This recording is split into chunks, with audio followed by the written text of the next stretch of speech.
تین آیتیں سورہ احزاب کی یوں سمجھیے کہ نچوڑ ہے اس مسئلے میں. یا نساء النبی لستن کاحد من النساء، اے نبی کی بیویوں تم عام عورتوں کے مانند نہیں ہو. تو کیا وہ عورتیں نہیں تھیں؟ عورتیں تو تھیں. کیا ان کے احساسات عورتوں والے نہیں تھے؟ وہ تو تھے. کیا بات ہے، تم نبی کی بیویاں ہو، تمہیں اسوہ بننا ہے. ان اتقیتن فلا تخضعن بالقول، اگر تمہیں واقعی اللہ کا تقوی اور خوف ہے تو کسی اجنبی سے اگر بات کرنے کی ضرورت پیش آ جائے تو اپنی آواز میں لوچ مت پیدا کرو. فَيَطْمَعَ الَّذِي فِي قَلْبِهِ مَرَضٌ، کہ جس شخص کے دل میں کوئی روگ ہے، گندگی ہے، وہ کوئی آس لگا بیٹھے کہ یہ جو مجھ سے گفتگو کر رہی ہیں، جس انداز میں کر رہی ہیں، جس لگاوٹ کے ساتھ کر رہی ہیں، تو کوئی نہ کوئی موقع ہے میرے لیے. اِنَّا لِلَّهِ وَإِنَّا إِلَيْهِ رَاجِعُونَ. کرخت آواز میں بات کرو. وَقُلْنَ قَوْلًا مَعْرُوفًا، اور معروف بات کہو. صرف اس سے آگے بڑھنے کی کوئی ضرورت نہیں. وَقَرْنَ فِي بُيُوتِكُنَّ وَلَا تَبَرَّجْنَ تَبَرَّجَ الْجَاهِلِيَّةِ الْأُولَىٰ، اور قرار پکڑو اپنے گھروں میں، وقار کے ساتھ رہو اپنے گھروں میں. تمہاری اصل جگہ گھر ہے، باہر نکلنا تمہارا کام نہیں ہے. ہاں ضرورت ہو سکتی ہے، اس کا بعد میں ذکر آ جائے گا، لیکن فلسفہ کیا ہے؟ عورت کی اصل جگہ اس کا گھر ہے. جو ڈیوٹیز کی تقسیم کر دی گئی ہے اللہ کی طرف سے، اس میں عورت کا اصل مقام اس کا گھر ہے. میں حدیث سنا چکا ہوں کہ جب گھر سے عورت نکلتی ہے تو شیطان تاکتا ہے اس کو، اور پھر ظاہر بات ہے کہ اس سے جو فتنے پیدا ہوتے ہیں وہ سب شیطان کے ذریعے سے ہوتے ہیں. وَلَا تَبَرَّجْنَ تَبَرُّجَ الْجَاهِلِيَّةِ الْأُولَىٰ، اور جو جاہلیت تھی، اسلام کے آنے سے پہلے کا جو دور تھا، اس میں جس طرح تم بند سمر کر اور لوگوں کی نگاہوں میں آنے کے لیے نکلتی تھیں، اب وہ طریقہ اختیار نہ کرو. دیکھیے یہ بھی ایک بڑا نفسیاتی نکتہ ہے. مرد کے اندر قوت ہے، وہ اپنی قوت کا ظہور چاہتا ہے. کبھی جی چاہتا ہے دیوار کو کندھا دے مارے، راستہ چلتے کسی کو لگا کندھا. قوت ظہور چاہتی ہے. عورت کے پاس سب سے بڑا سرمایہ اس کا نسوانی حسن ہے. جسمانی طاقت تو نہیں ہے نا، اس کے اندر ایک ارج ہے کہ اپنے آپ کو ظاہر کرے. اس کا نام تبرج. بروج کہتے تھے ان برجیوں کو کہ جو فصیلوں کے اوپر ہوتی تھی. اور ظاہر بات ہے دور سے مسافر آ رہا تو پہلے تو برجی نظر آتی تھی نا، تو نگاہوں میں آنا، نگاہوں میں کھپنا، یہ تبرج ہے.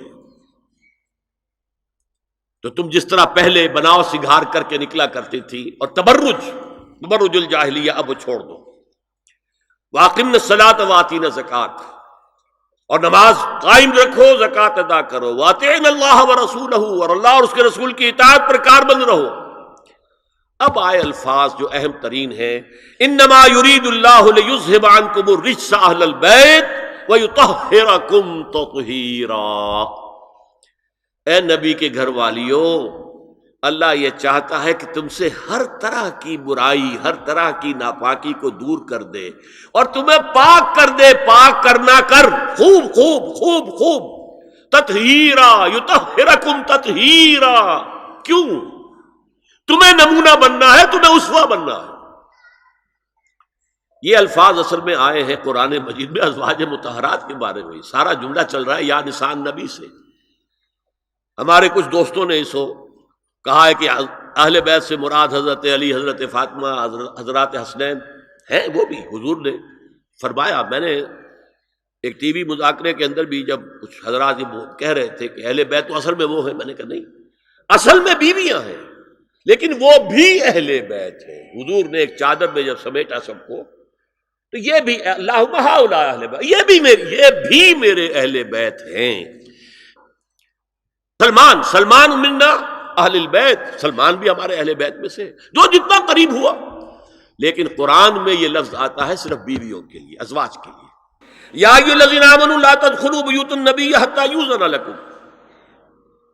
اہل ایمان، نبی کے گھروں میں داخل نہ ہوا کرو جب تک کہ اذن نہ دیا جائے.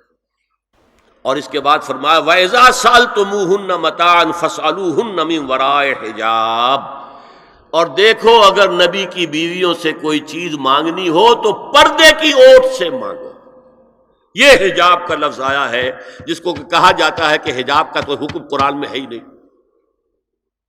پہلے وہاں کے گھر کھلے ہوتے تھے، دروازوں پر کوئی پردہ وردہ نہیں ہوتا تھا، اور گھر کوئی کنالوں کے اور ایکڑوں کے تو نہیں ہوتے تھے، چھوٹے چھوٹے گھر.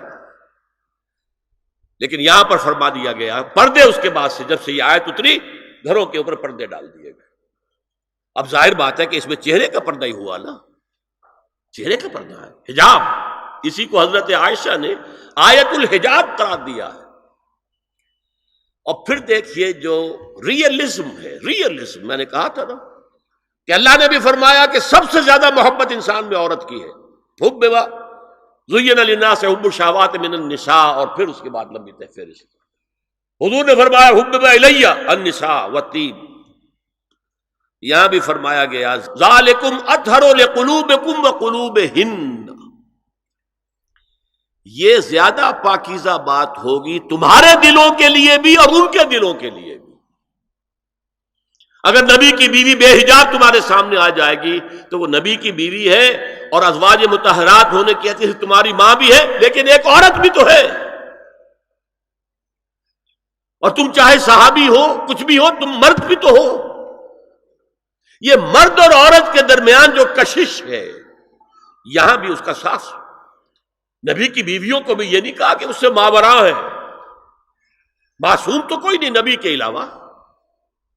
وہ تو اللہ کہہ رہا ہے ہم تمہیں پاک کر دینا چاہتے ہیں، پوری طرح پاک کر دینا چاہتے ہیں تاکہ تم تمام خواتین امت کے لیے اسوہ بن جاؤ. فرمایا یہ جو پردے کی اوٹ سے کوئی شے لینا دینا ہے، اس لیے تمہارے دلوں کے لیے بھی زیادہ پاکیزہ بات ہے اور ان کے دلوں کے لیے بھی. یہ ہے اللہ تعالی کا حکم سورہ احزاب کے اندر.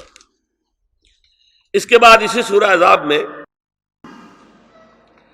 اس سے جو مستثنا ہے گھروں میں اذن لیے بغیر بھی داخل ہو سکے، جن کے سامنے ازواج مطہرات اپنے کھلے چہرے کے ساتھ آ سکتی تھی، ان کی ایک فہرست دی گئی. یہ مختصر فہرست ہے.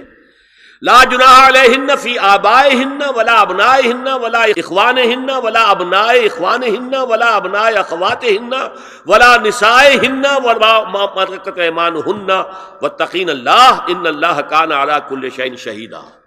کوئی حرج نہیں ہے ازواج مطہرات پر ان کے باپوں کے سلسلے میں. ابو بکر آئے تو جائیں سیدھے حضرت عائشہ کے حجرے میں، کون روکے گا؟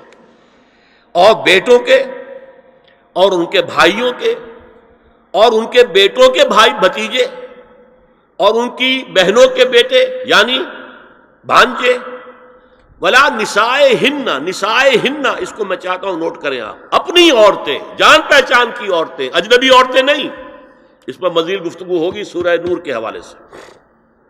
ولا ما ملکت ایمانہن، اور جو ان کے ملک یمین ہیں. ان میں ایک رائے یہ ہے کہ مراد صرف باندیاں ہیں اور ایک مراد یہ ہے کہ اس میں مرد غلام بھی شامل ہیں. ایک رائے یہ ہے کہ مرد غلام جب تک کہ ابھی وہ بالغ نہ ہو، بچہ ہو. بہرحال یہ آراء ہے علیحدہ.